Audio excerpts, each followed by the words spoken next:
Thank you so much, Chairman Royce and Ranking Member Engel, for your leadership in holding this important hearing.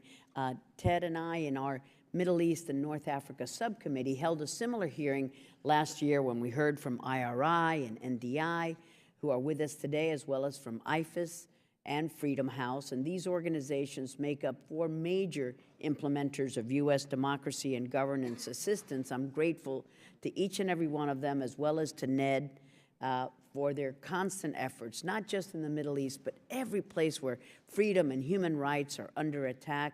One of my biggest concerns is the increasing amount of collaboration between repressive regimes as dictators and their accomplices get together and they share best practices and techniques for crushing dissent.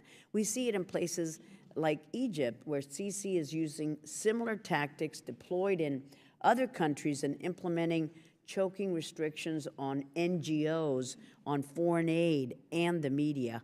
And we see it in places like Nicaragua, and thank you to all of you who have brought that up, where the Ortega regime is not only executing Cuba's playbook, but staying in close contact with its operatives to co-opt institutions and repress the Nicaraguan people. And this collaboration problem is only going to get worse in the years ahead. I'm concerned that we either aren't recognizing it or we're failing to give it the attention that it deserves. We cannot afford cuts to democracy and governance programs right now, or when it's appropriated, fail to implement programs because of directives from the White House or our embassies abroad. So I have 2 questions for the panel. What can you tell us about our embassy in Lebanon's decision to cancel or refuse to renew U.S.-funded projects in the lead up to the election, and what impact do you think that had?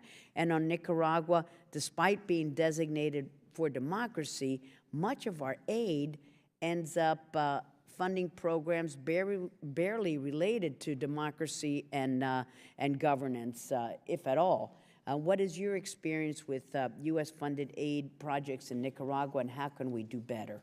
Thank you, Mr. Chairman.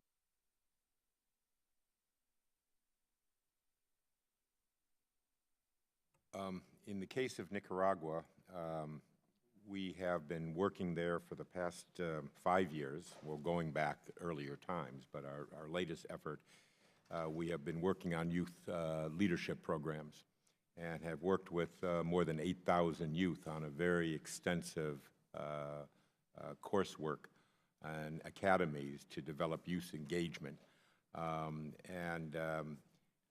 While obviously we are not training people to engage in revolutionary activities or regime change, obviously youth is playing a prominent role in the demonstrations that are taking place now.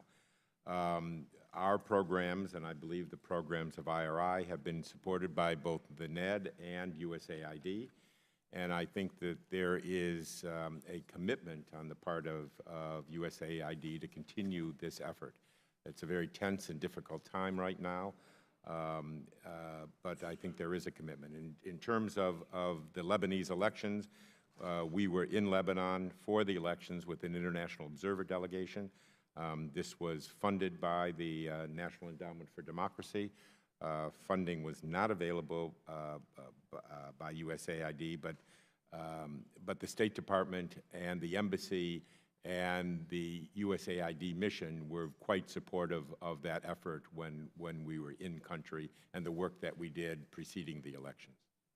So, Congresswoman, my predecessor, Mark Green, is running USAID. And Mark brings the insight, which I don't think is that surprising, but which apparently is an insight, that if you don't have some decent governance and some institutions, most U.S. foreign assistance is not spent well in those countries. All these academic studies have been done showing that most development assistance, when it goes to corrupt, kleptocratic, badly run countries, is wasted. It goes into elite pockets, et cetera, as you know.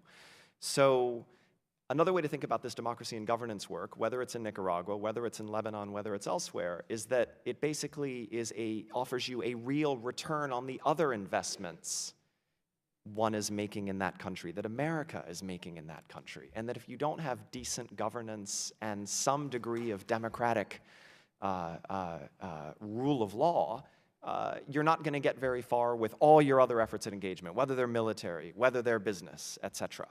In Lebanon, I'll just say that another way to think about this work is there are lots of other foreign powers seeking to meddle and subvert and determine outcomes. We're not trying to determine outcomes. The work we're doing in the democracy community is to create a level playing field so that people's choice actually comes out in a vote or in a political process. But gosh, in Lebanon, you had the Saudis, you had the Iranians. I mean, you had all of these actors working to influence outcomes, and that's something Americans should reflect on, is we need a level playing field. I should just add one thing, and that is that Hugo Chavez once famously said that he was not the cause, he was the result. He was the result of failed political institutions in Venezuela. It wasn't that there were insufficient civil society organizations. The political parties, the legislature were seen as being out of touch and corrupt. And oftentimes when that happens and there is a crisis of confidence in political institutions, people either go to the streets or they vote for a populist leader who promises easy answers to very complex issues. And so the question in these places, and Venezuela used to be the teacher of democracy in the hemisphere. So the question becomes, how do these institutions reform and modernize, and not that they're going to be the most popular institutions in the country, but how do you avoid a crisis of confidence? How do you engage citizens? How do you promote women's political leadership, marginalized communities, youth engagement? All these things but give people a stake in the system, and that is the challenge for political institutions in every region of the world.